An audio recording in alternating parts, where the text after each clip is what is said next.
वो दोनों यूनिवर्सिटी में एक साथ पढ़ते थे और एक दूसरे को पसंद करते थे। पढ़ाई खत्म करने के बाद एक दूसरे से शादी करना चाहते थे, लेकिन ये शादी न हो सकी। मोहब्बत की इस नाकामी ने लड़के लड़की दोनों को चकरा कर रख दिया। फिर लड़के ने अपनी पसंद की लड़की से शादी करने का रास्ता निकाल ही लिया। मैं हूं पारस मसरूर और आप देख रहे हैं कोई देखे न देखे, शब्बीर तो देखेगा। रुखसाना यूनिवर्सिटी की लाइब्रेरी की मेज पर 2-4 किताबें बिखराए बैठी थी। कभी एक किताब की वरक़ गर्रानी करती और कभी बेदिली के साथ दूसरी किताब के सफ़ात पलटने लगती। इसके साथ साथ मोबाइल फोन पर कोई मैसेज भी लिख रही थी। कुछ देर बाद वो झुंझलाकर उठी और जैसे ही लाइब्रेरी के गेट से बाहर निकली तो उसका सामना अपने यूनिवर्सिटी फेलो हसीब से हो गया। Oh sorry. No problem, you welcome. मैं 1 घंटे से तुम्हारा अंदर वेट कर रही हूँ, तुम कहाँ थे? यार क्लास थी ना मेरी। झूठ बोल रहे हो तुम, किसी न किसी लड़की पर ही लाइन मार रहे हो क्या? पागल हो गई हो क्या तुम? कहाँ जा रही थी? कैंटीन जा रही थी? हाँ तो और क्या करूँ, पेट में चूहे दौड़ रहे हैं। ओके, तो फिर आज मेरे खाने का बिल भी तुम पे करोगी, है ना? ऐसा क्यों? तुम कोई बादशाह सलामत हो। यार तुम इंतहाई कंजूस लड़की हो। हाँ वो तो मैं। वैसे तुम आज इतनी साफ सुथरी शर्ट में कैसे? क्या मतलब? अच्छा चलो वहां बैठ के बात करते हैं। चलो।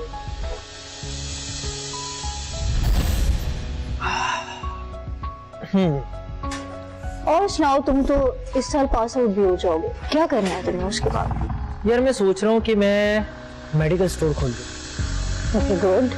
और तुम? यार मेरा तो वैसे भी अभी 1 साल रहता है और मुझे क्या जरूरत है कुछ करने की, तुम हो ना कमाने के लिए। ओहो, तो तुम्हें ये लगता है कि मैं तुमसे शादी करूंगा? शक्ल देखी है तुमने अपनी, है?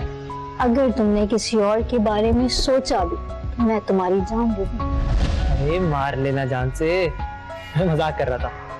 लेकिन यार उसके लिए तो घर पे बात करनी पड़ेगी।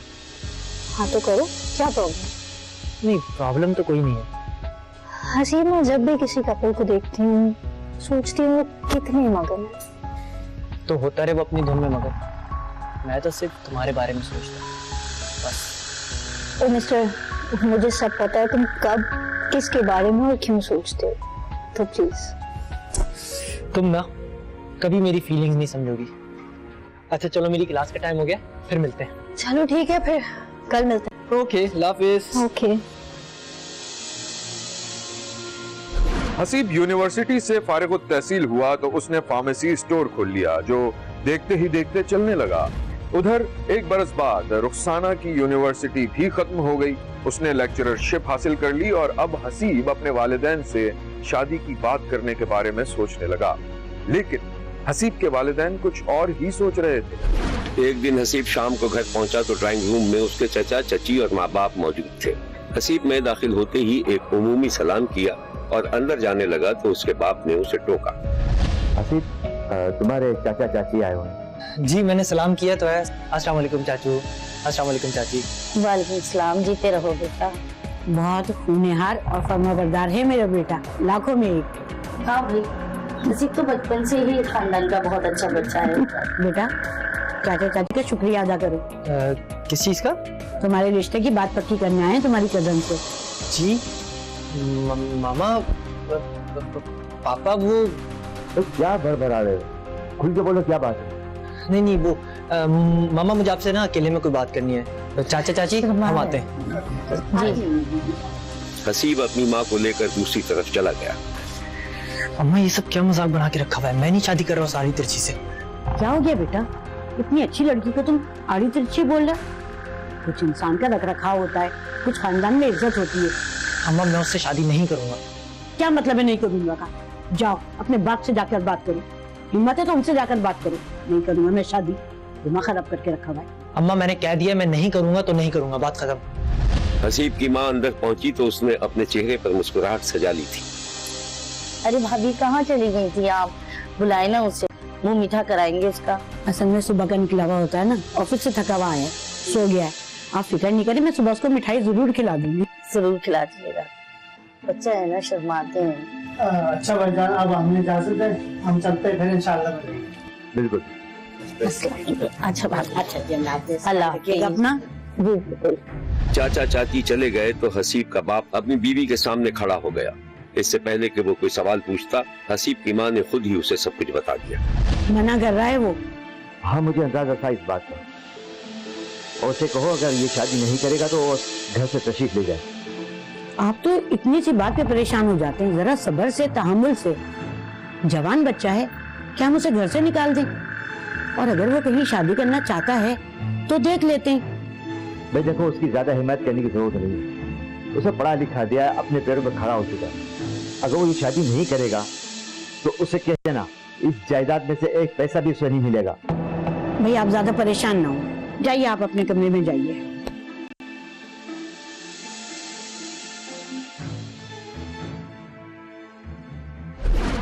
जायदाद से आग करने की धमकी अपना काम कर गई और हसीब ने अपनी कजन से शादी की हामी भर ली और अपनी दोस्त को बेखबर रखा। शब्बीर ने देखा कि रुखसाना घड़ी की तरफ देख रही थी। घड़ी की सुई 12 बजाती हुई आगे बढ़ गई। रुखसाना ने आंखें बंद की और अपने सर को दोनों हाथों से इस तरह पकड़ लिया जैसे उसका सर कुछ देर में फट जाएगा। फिर उसने हसीब को फोन कर दिया। हसीब अपने कमरे में था और अभी जाग रहा था। हसीब ने इत्मीनान से कॉल रिसीव की और अनजान सा बन गया। हेलो। मैं तुम्हारे बारे में ही सोच रहा था कि काश तुम्हारा फोन आ जाए। और देखो, दिल को दिल से राह होती है। फजूल बातें मत करो, तुम्हें पता नहीं आज क्या दिन है? क्या दिन है? आज तो पीर है। Oh my God, I am sorry, I am sorry, I am sorry. मैं भी आ रहा हूँ। बस कर दो, मुझे सब पता है कि क्या चल रहा है। कुछ नहीं चल रहा है। अच्छा गुस्सा तो मत करो। मैं भी आ रहा हूँ। सुनो मेरी बात सुनो। Happy birthday to my best. अच्छा बस मैं आ रहा हूँ। रुखसाना ने गुस्से में कॉल काट दी। यहाँ लेते हैं एक छोटा सा ब्रेक। कहीं जाइएगा नहीं, हमारे साथ रहिएगा, क्योंकि कोई देखे न देखे शब्बीर तो देखेगा। हसीब ने खामोशी से अपनी कजन से शादी कर ली थी और एक बच्चे का बाप भी बन गया था, लेकिन रुखसाना बज़िद थी कि वो अपनी बीवी को तलाक देकर उससे शादी कर ले। रुखसाना और हसीब आमने सामने बैठे हुए थे। ये किसी फास्ट फूड का आउटलेट था। हसीब ने अपने दोनों हाथ मेज पर बिछा रखे थे और रुखसाना सिमटी हुई बैठी थी। अच्छा तुम ही बताओ ना, मैं क्या करता? अब्बा ने जायदाद से आग करने की धमकी दे दी थी। तुम रह ली थी मेरे साथ झोंपड़ी में। तुम्हारी बात भी ठीक है, लेकिन मैं कहीं ना कहीं इस गम को भुलाने की कोशिश कर रही हूँ, मगर हाँ, दोनों के लिए यही बेहतर है। हमें सच्चाई को तस्लीम कर लेना चाहिए। तुम तो सिर्फ अपने बारे में सोच रही हो ना। कभी मेरे बारे में सोचा है कि मैं कैसे जिंदगी गुजार रहा हूँ इस जिंदा लाश के साथ? मैं भी तुम्हारे बुलाने पे आखिरी दफा तुमसे मिलने आई थी और अब मैं जा रही हूँ वापस। अच्छा सुनो, बैठो, लोग देख रहे। हसीब ने बाप के गैज़ो गज़ब से बचने के लिए कजन से शादी तो कर ली थी, लेकिन वो हर वक्त रुखसाना ही के ख्यालों में खोया रहता था। और फिर एक दिन जब हसीब की बीवी ने अपने शौहर और रुखसाना की चैट पकड़ी तो घर में तूफान आ गया। अरे कितने लापरवाह हैं आप। ये आपका एक दोस्त मैसेज कर रहा है आपको और आप इसको जवाब देके डेल क्यों कर देते हैं? हसीब के चेहरे का रंग उड़ गया था, मगर उसने खुद को संभाले रखा। फजूल आदमी है, कितनी बार बताया मैंने तुम्हें। और तुम मेरा फोन क्यों चेक करती रहती हो हर बार? इसीलिए कि आपको बता सकूं कि ये नासी नहीं नासरा है। मैं किसी नासिरा को नहीं जानता।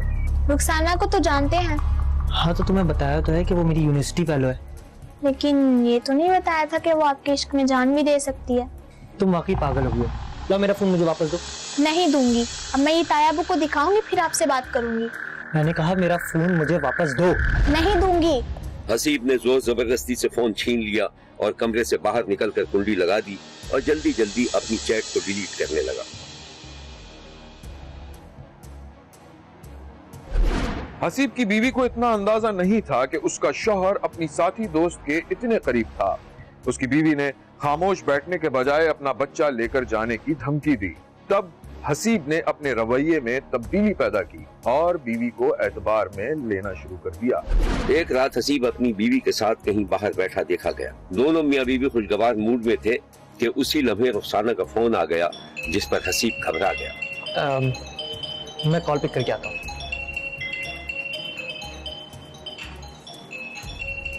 हसीब बाहर गया और जैसे ही फोन कानों से लगाया, रुखसाना गुस्से में धाड़ने लगी। हेलो, कहाँ हो तुम? घर पे हो? तो क्या घर तब्दील कर लिया है तुमने? नहीं तो जरा घर से बाहर आओ, तुमसे कुछ बात करनी है। और बीवी कहाँ है तुम्हारी? वो भी घर पर है और मैं इस वक्त बाहर नहीं आ सकता। हसीब, तुम ना कायनात के सबसे झूठे तरीन आदमी हो। तुमने मेरी पूरी जिंदगी बर्बाद कर दी है। मेरा दिल तो करता है तुम्हें और तुम्हारी बीवी को जान से मार दूं। अच्छा, मैं बाद में बात करता हूँ। खुदा हाफिज। हसीब अंदर आ ही रहा था कि उसकी बीवी खुद बाहर आ गई। चलो यार, काफी टाइम हो गया, घर चलते हैं। हाँ चलो।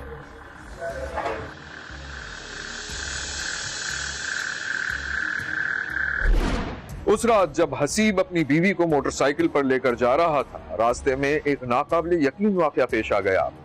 डाकुओं ने एक जगह मोटरसाइकिल रुकवाकर सारी नकदी और जेवर छीन लिया और मज़ाहमत पर हसीब की बीवी को गोली मार दी। वो मौके पर ही हलाक हो गई। हसीब ने थाने में रिपोर्ट दर्ज करवा दी। इंक्वायरी हुई और कातिल पकड़े गए। पकड़े जाने वालों में सरे फहरिस्त एक शख्स था जो मकतूला का शौहर था, यानी हसीब।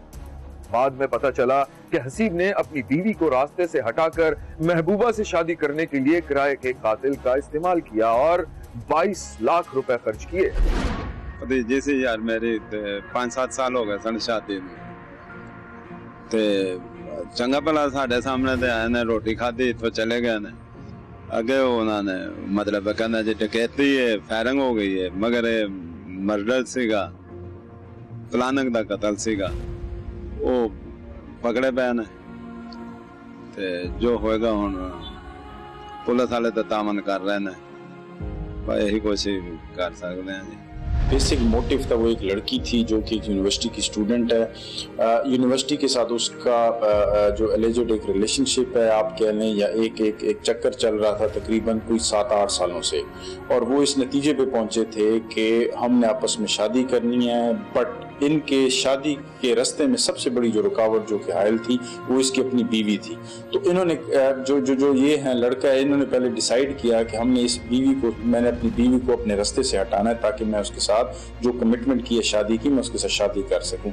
रह गई बात पैसों की, तो देखें वो फार्मासिस्ट था, उसके पास पैसे थे, मेडिसिन का काम भी करता था, पैसे उसके पास थे, वो थोड़ा सा बैकग्राउंड उसका अच्छा था, वेल ऑफ था, तो पैसे का मसला नहीं था। बेसिकली जो रियल मोटिवेशन थी वो यही थी कि खातून के साथ शादी करनी है और उस शादी के चक्रों में उसने अपनी बीवी को कत्ल करना था ताकि वो बाद में उसके साथ शादी कर सके। शब्बीर का कहना है कि ये दुरुस्त है कि मोहब्बत अंधी होती है, लेकिन मोहब्बत ईसार और कुर्बानी भी मांगती है।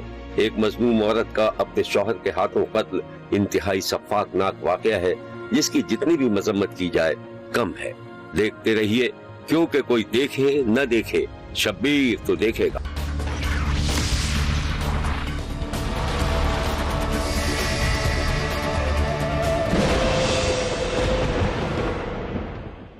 शादी को 10-11 बरस गुजर गए हों, घर में प्यारा सा बच्चा भी हो और माशी हालात भी खराब ना हो, इसके बावजूद मियाँ बीवी अचानक एक दूसरे के लिए अजनबी बन जाएं, तो इसकी कोई ना कोई ठोस वजह तो होगी।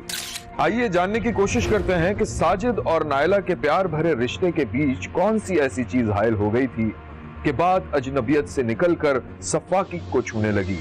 मैं हूं पारस मसरूर और आप देख रहे हैं कोई देखे न देखे, शब्बीर तो देखेगा।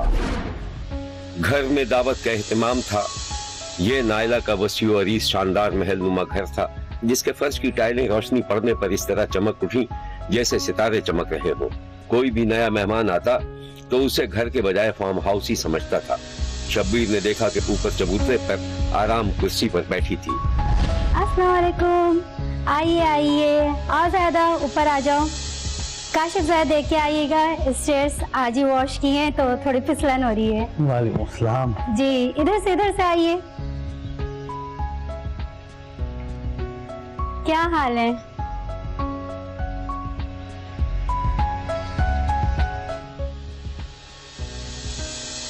और बताइए क्या हो रहा है, कैसा आना हुआ? बस आज काफी दिनों के बाद उन्होंने जिद करी कि बहन के घर जाना है, तो मैं लेकर आ गया इनको। इसी बहाने हम भी आ गए पहली बार आपके घर पे। माशाल्लाह काफी अच्छा और बड़ा घर है। कितना बड़ा होगा ये?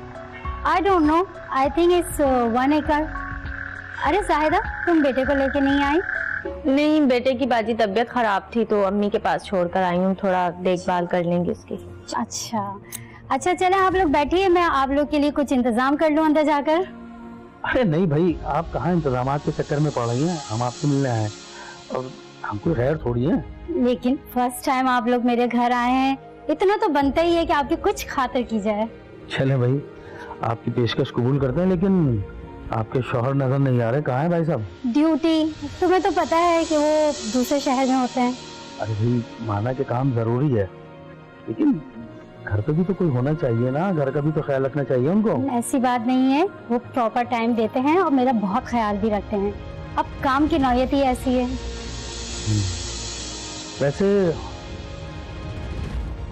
मकान की कीमत कम से कम 25-30 करोड़ तो होगी। आई डोंट नो, कभी हिसाब ही नहीं लगाया, जरूरत ही नहीं पड़ी। छोड़े मिस्टर, आप क्या हिसाब किताब लेकर बैठ गए हैं? बाजी आप जाएं। अच्छा आप लोग बैठिए, मैं चाय लेकर आती हूँ।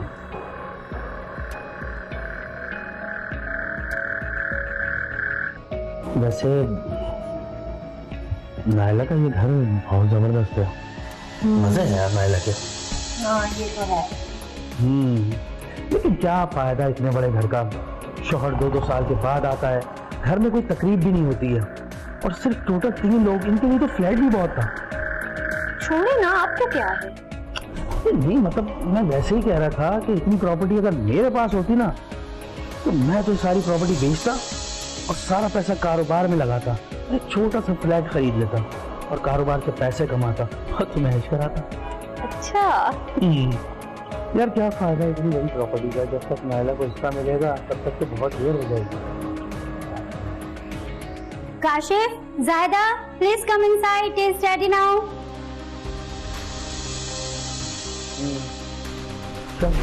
नायला के बहनोई ने जब अपनी साली की प्रॉपर्टी देखी तो उसकी आंखें खुल गईं। उसके दिल में लालच पैदा हुआ और वो जायदाद हथियाने के मंसूबे बनाने लगा। पहला मंसूबा तो ये था कि वो किसी तरह अपनी साली को उसके शौहर के खिलाफ करने में कामयाब हो जाए, जिसके बाद उसका काम आसान हो जाएगा। नायला की कार सड़क पर थी और उसका बहनोई काशिफ कार के सामने खड़ा था। नायला खिड़की से झांक रही थी। अरे नायला जी, आप खैरियत? अरे काशिफ तुम? अच्छा मैं बस जरा बाजार जा रही हूँ, तुम अंदर बैठो, मैं भी आई। वो मुलाजिम है, दरवाजा खोल देगा। बाजार जा रही है, खैरियत कोई काम है तो मुझे बताइए, मैं ले आता हूँ। हाँ वो जरा सर्दियाँ आ रही है ना, तो मुझे कुछ सामान चाहिए था, तो इसलिए बाजार जा रही हूँ। हाँ ला दूंगा मैं। तुम ला दोगे? ये तो बहुत अच्छी बात हो जाएगी। अच्छा 1 मिनट रुको, मैं पैसे दे दूँ जरा।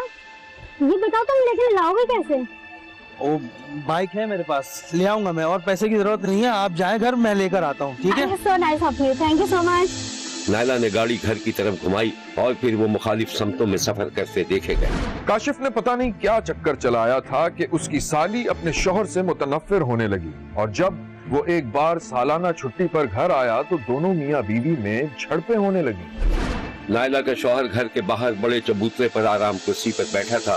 नायला सामने से हॉल में चाय की ट्रे लिए आती दिखाई दी और शौहर के सामने बैठ गई। ये लीजिए जनाब आपकी गर्मा गर्म चाय।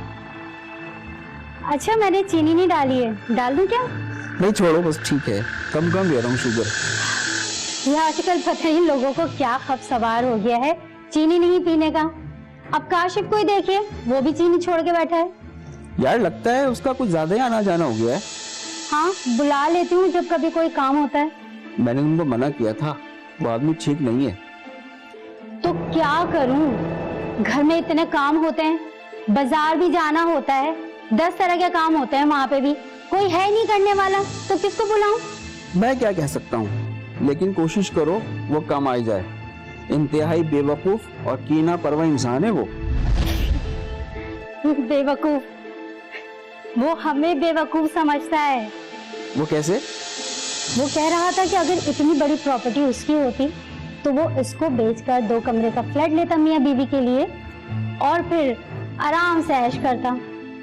हाँ मुझे मालूम है, उसे तुमसे या मुझसे हमदर्दी थोड़ी है, इस कोठी पर नजर है, मुझे अंदाजा हो गया था। अच्छा मुझे जरा एक बात याद आई कि क्यों ना हम ऐसा करें कि हम इस पूरे प्रॉपर्टी को और घर को बेच दें और इससे जो पैसा आएगा उसको हम कारोबार में लगाएं, तो हम बैरून मुल्क जाकर आबाद भी हो जाएंगे। मौका भी है, दस्तूर भी है, बैरून मुल्क के मजे भी ले लेंगे। अपनी अकल अपने पास रखो और मौसूफ से भी राब्ता कम कम। जो मैं कह रहा हूँ बस वही करो, समझी? और वैसे चाय के साथ समोसा भी होता है। होता तो ले आती, खाना फ्रिज में रखा है। जायदा ने बुलाया है हम दोनों को दावत के ऊपर, लेकिन आप तो जाएंगे नहीं, तो इसलिए मुझे ही अकेले जाना पड़ेगा। जो चाहे करो, लेकिन अगर उसने हमारे घर के मामले में ज्यादा मुदाखलत की ना तो अच्छा नहीं होगा, समझी? आपका तो दिमाग खराब हो गया है, जाके इलाज कराइए। अब तुम दिमाग खराब कर रही हो मेरा, जाओ यहाँ से। बीवी अकड़ दिखाती हुई चली गई और उसका शौहर एक ही घूंट में चाय हलक में उड़ेल कर उठ गया। यहाँ लेते हैं एक छोटा सा ब्रेक, कहीं जाइएगा नहीं, हमारे साथ रहिएगा, क्योंकि कोई देखे न देखे शब्बीर तो देखेगा। नायला अपने बहनोई के कहने पर शौहर से मुतनफ्फिर हो चुकी थी। बस इसी बात का फायदा उठाकर उसके बहनोई ने एक रोज खतरनाक मंसूबा बना लिया। उसने अपने साड़ू के खिलाफ एक झूठा पर्चा कटवा दिया, जिसमें इल्जाम लगाया कि उसके साड़ू ने एक घरेलू तनाजे पर उसको कत्ल करने की धमकी दी थी। कई महीनों तक नायला का शौहर अदालतों के चक्कर लगाता रहा। शब्बीर ने देखा कि नायला और उसके शौहर में शदीद झड़प हो रही थी। देखो, तुम चाहे कुछ भी करो, अपनी बहन को बीच में डालो, उससे बोलो तो इल्जामात वापस लो, वरना नुकसान उठाएगा। नहीं, वो मेरी बात नहीं सुनती है। हाँ, इसीलिए कि वो भी इसी मंसूबे का हिस्सा है, ताकि इस कोठी पर कब्जा किया जा सके। नायला का बहनोई हाथ धोकर साड़ू के पीछे पड़ गया था और उसकी गैर मौजूदगी का फायदा उठाकर किसी भी तरह मकान पर कब्जा करना चाहता था। उसने अपनी साली को यहाँ तक बहका दिया था कि वो शौहर से छुटकारा हासिल करने के बारे में सोचने लगी। नायला अपने घर के बाहर बड़े चबूतरे पर आराम कुर्सी पर बैठी थी और उसका बहनोई आता दिखाई दिया। अस्सलाम वालेकुम।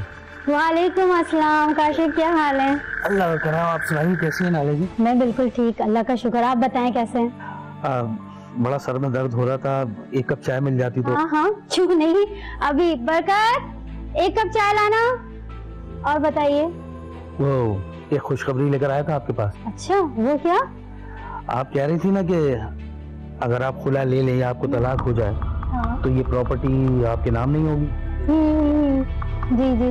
मेरा एक दोस्त है, प्रॉपर्टी एजेंट है, उससे मैंने बात की है। वो कह रहा है कि मैं ये प्रॉपर्टी वो आपके नाम करवा देगा।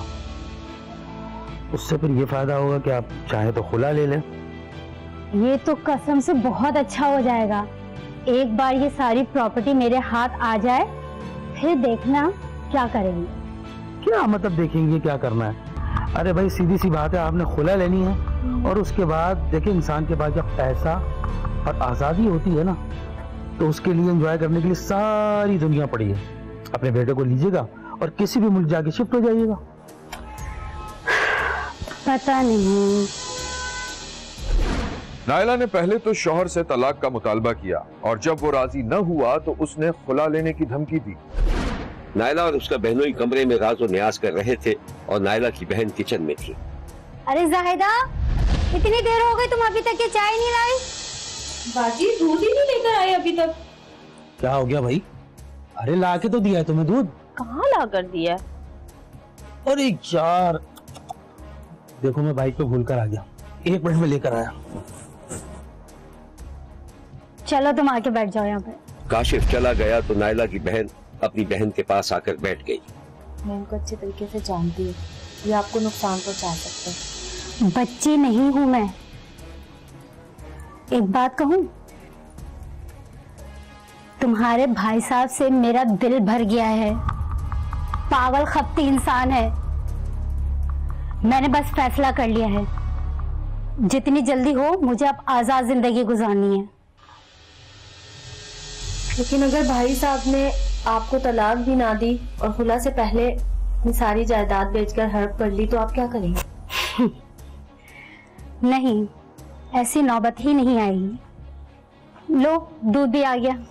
ये लो भाई, बाइक पे रख के भूल गया था, सॉरी। जाओ जल्दी से चाय बनाओ। और क्या बुराई हो रही थी मेरी बेगम से? तुम्हें इससे क्या मतलब? हमारी आपस की बात है। चलो, अच्छी बात है। अच्छा, मैं जरा एक दोस्त के पास जा रहा हूँ, रात को 8-9 बजे तक आ जाऊंगा। अगर तुम यहाँ ठहरोगी तो मुझे बताओ फिर। नहीं, बस मैं भी चलती हूँ, बाकी बातें तो फोन पे हो जाएंगी। यार मैंने खाने का इंतजाम किया था तुम। नायला के बहनोई ने उसे यकीन दिला दिया था कि अगर वो शौहर को रास्ते से हटा देगी तो किसी को पता भी नहीं चलेगा, क्योंकि वाकये को डकैती का रंग दे दिया जाएगा। मगर ऐसा न हो सका। मंसूबे के मुताबिक नायला ने कहा है, मैंने नशा आवर चीज मिलाकर शौहर को बेहोश कर दिया था और फिर उसके बहनोई काशिफ ने अपने एक दोस्त के साथ मिलकर उसे गोलियां मारकर कत्ल कर दिया था। फिर वो फरार हो गए थे और नायला ने डकैती का ड्रामा करके शोर मचाया था, लेकिन जल्द ही दूध का दूध और पानी का पानी हो गया। मुलजिमान पकड़े गए और उन्होंने अपने जराइम का एतराफ भी कर लिया। उत्थे एक नायला बीबी ने काल की भी डकैती के दौरान उनके खामद नूं मर्डर कर दिता है। असीं मौके ते गए, उत्थे जाके चैक किया। उस तो बाद जिहड़े उत्थों शवाहिद मिले, मोबाइल के जरिए दूसरे अपने वसाइल के जरिए लोगों तो पुछ दसन तो बाद सानू उस औरत ते शक गुजरिया। उन्होंने शामले तफ्तीश किया, वाकया सामने आया जिन्होंने डकैती का रंग दिता गया। और नैला ने आपदे खामद नूं जिहड़ा कि फौज दे विच नैब सूबेदार से छुट्टी आया सी, उन्हें उनकी तो बाद एक आपदे बहनोई नाल नजायज़ तलक कायम कर लै सन। उनदे नाल मिल के आशना ते आपदे खामद नूं कतल करवा दिता, जिन्होंने असीं कुछ दिनों दे विच मामले नूं हल करके उन्होंने अरेस्ट करके असला वगैरह सारा बरामद कर लिया। अल्लाह मीन कामयाबी दी। इतरात बयानी हमारे सामने आई तो हमने उन खतूत पर काम शुरू किया, तो पता चला कि उसके बहनोई काशिफ ने एक उस्मान नामी लड़के के साथ ये तमाम मंसूबा बनाया और उस पर अमल दरामद के लिए जो टाइम उन्होंने मुकर्रर किया था उस रात का, तो उसकी बीवी ने नायला ने साजिद को नशा आवर दवाई पिलाई जिससे वो बेहोश होकर सो गया।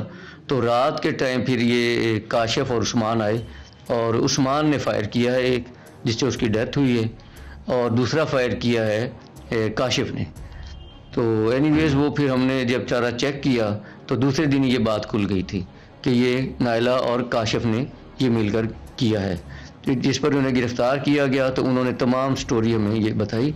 फिर उसके साथ तमाम एविडेंस भी हमें मिल गई और फिर उनसे बात करके हमने, जो उस्मान नामी लड़का था वो शहर से बाहर था उस वक्त, तो उसको हमने फिर उसके कॉल डाटे की मदद से हमने उसकी लोकेशन ली, फिर हमने उसको अरेस्ट किया। तीसरे दिन वो भी अरेस्ट हो गया था, उससे पिस्टल भी बरामद हुआ और इस तरह ये जो स्टोरी थी अपने अंजाम को पहुंची।